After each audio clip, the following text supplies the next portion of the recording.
Bonjour à tous, bienvenue pour cette nouvelle édition d'Info People. Aujourd'hui, je vais vous parler d'un grand chanteur, d'un chanteur qui a été connu à l'époque des années 70. Un chanteur qui a été connu parce qu'il nous a fait des magnifiques chansons, il nous a fait Laisse-moi t'aimer, il nous a fait Qui sera. C'est un chanteur qui est parti beaucoup trop tôt. Il nous a quittés beaucoup trop tôt. Ce chanteur, c'est Mike Brand. Forcément, tout le monde connaît, enfin, une grosse partie quand même d'entre nous connaissent Mike Brand. Il était quand même connu à l'époque énormément par beaucoup de monde. Je vais donc un petit peu récapituler la vie de Mike Brand pour voir ce qui s'est passé dans sa vie et ce qui l'a poussé au suicide.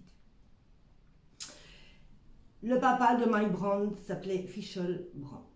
Sa maman s'appelait Bornia Rosenberg.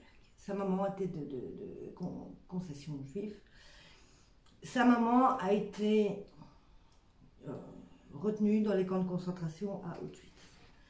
Sa maman a vu mourir sous ses yeux son papa. Donc on a tué son papa d'une balle. Et elle a vu sa maman mourir de faim dans ce camp de l'horreur. À la sortie de ce camp, la maman de Mike Brand rencontre son papa. Le papa de Mike Brand est 20 ans plus âgé qu'elle.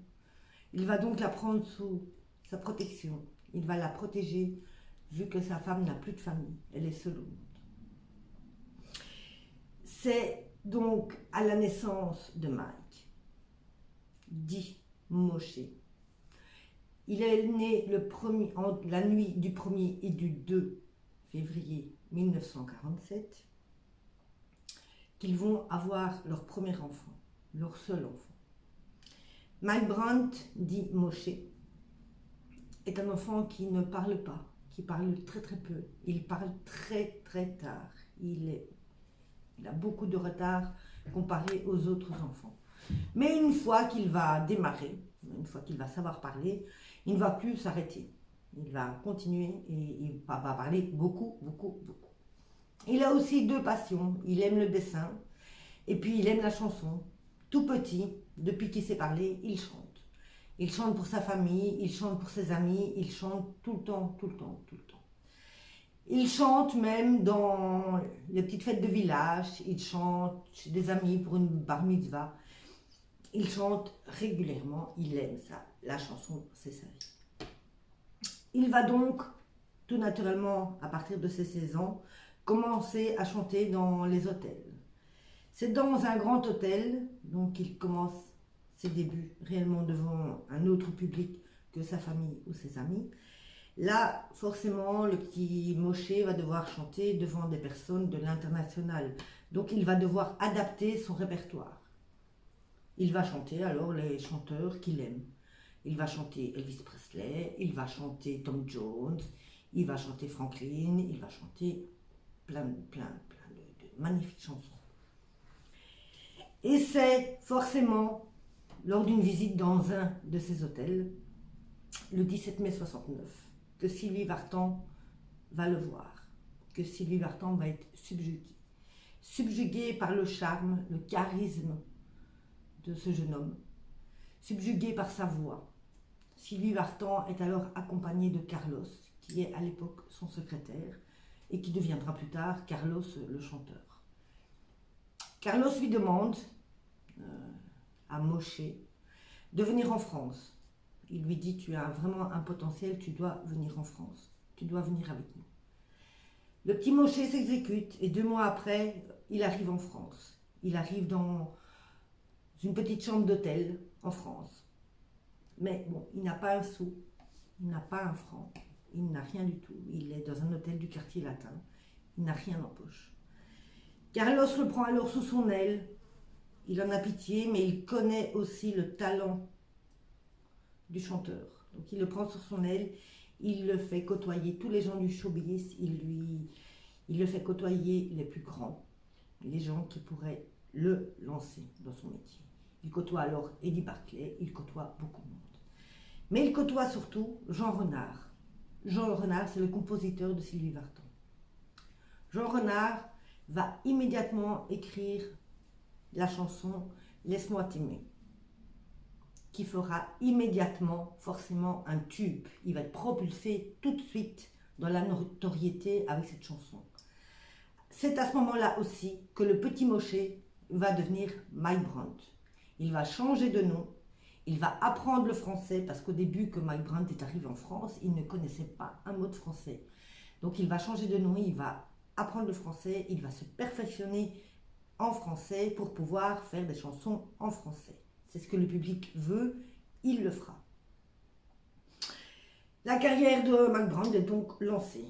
Tout se passe bien jusqu'au jour où, le 14 février 1971, Mike Brandt a un accident de la route. Un accident de la route qui, forcément,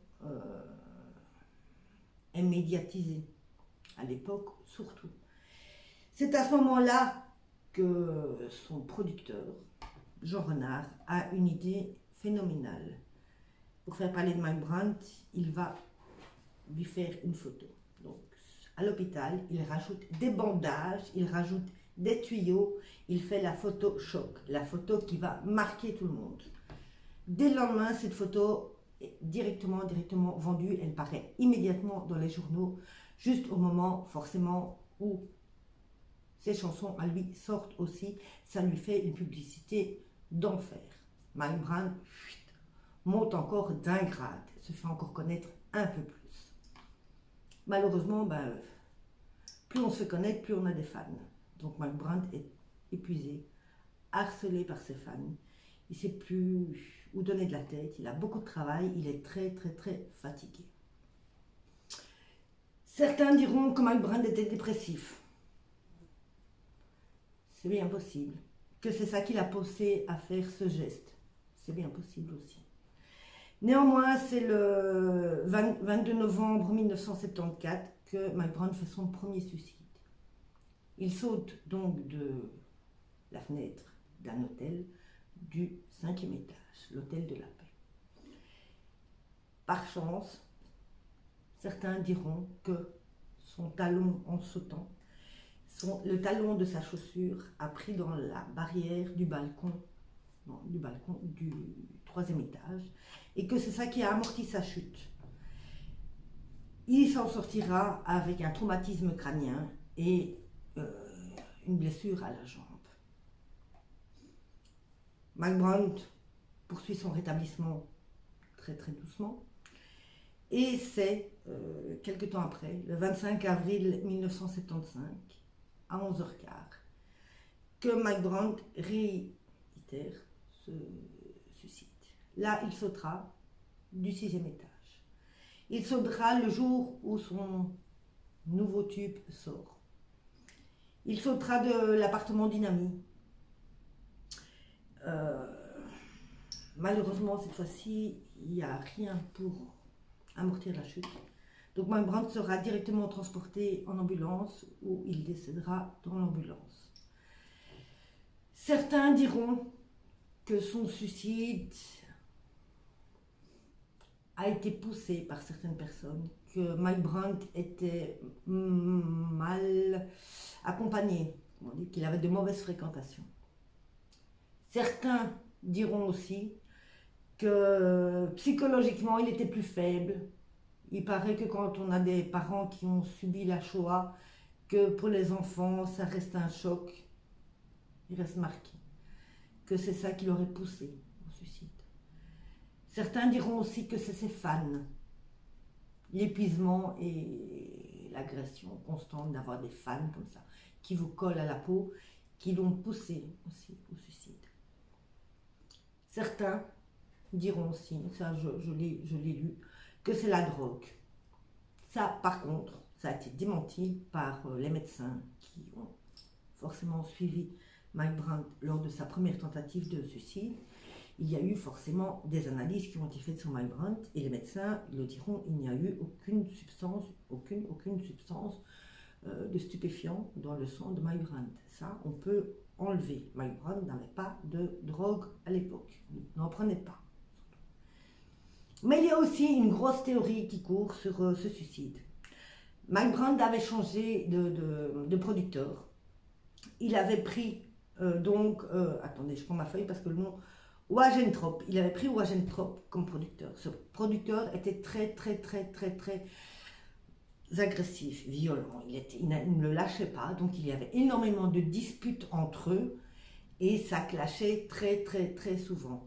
Certains diront que le jour de son suicide, il a eu un appel téléphonique de Wagentrop où il y a eu une énième dispute et que c'est ça qui l'aurait poussé au suicide. On ne sait pas, on ne saura jamais. Une seule chose est sûre, c'est que Wagentrop, le producteur de Mike Brandt, lui est décédé 2 ans après. On l'a retrouvé mort dans le bois de Boulogne avec une balle dans la nuque et une balle dans le cœur. Alors, est-ce qu'il y a un réel rapport entre la mort de Wagentrop et le suicide de Mike Brandt? On ne sait pas. Ce qui s'est passé entre les deux, on ne sait pas et malheureusement on ne saura jamais. On ne sera jamais éclairé sur le sujet. Ce qui s'est passé aussi, c'est qu'en 1984, le secrétaire de Mike Brandt s'est lui aussi suicidé en se jetant sous les rames d'un métro. Donc malgré tout, il reste beaucoup de choses un petit peu étranges autour de la mort de Mike Brandt. Il reste toujours beaucoup de mystères. Mystères que malheureusement on ne connaîtra jamais. Ça restera toujours et pour toujours des mystères qui seront enterrés à jamais. Malheureusement, bon, avec tout ça, nous avons quand même perdu un grand chanteur, un très bel homme. Nous avons quand même perdu quelque chose de musical qui aurait pu forcément, s'il avait continué à chanter, nous sortir des magnifiques tubes, nous sortir des chansons magnifiques. Nous avons quand même perdu, il faut le dire, une personne importante dans le monde de la chanson. Donc c'était votre Info People un petit peu d'aujourd'hui, c'était un petit peu le mystère qu'il y aura et qu'il y aura encore toujours, puisqu'on n'aura malheureusement toujours aucune réponse sur ce qui a poussé Mike Brandt à sauter du 6e étage ce jour-là. Pourquoi? On ne le saura pas. Mais moi, je vous reviens de toute façon très bientôt avec des nouvelles vidéos. Ça, c'est certain. Je ne saute pas, je suis là. Et puis, si vous m'aimez bien, si vous aimez bien l'Info People, si vous aimez bien peut-être de vous détendre en me regardant, ce qui peut peut-être arriver, je ne sais pas, et bien surtout, vous vous abonnez, vous restez avec moi et pour d'autres infos à venir. Bisous à tous, passez tous une excellente journée et à bientôt.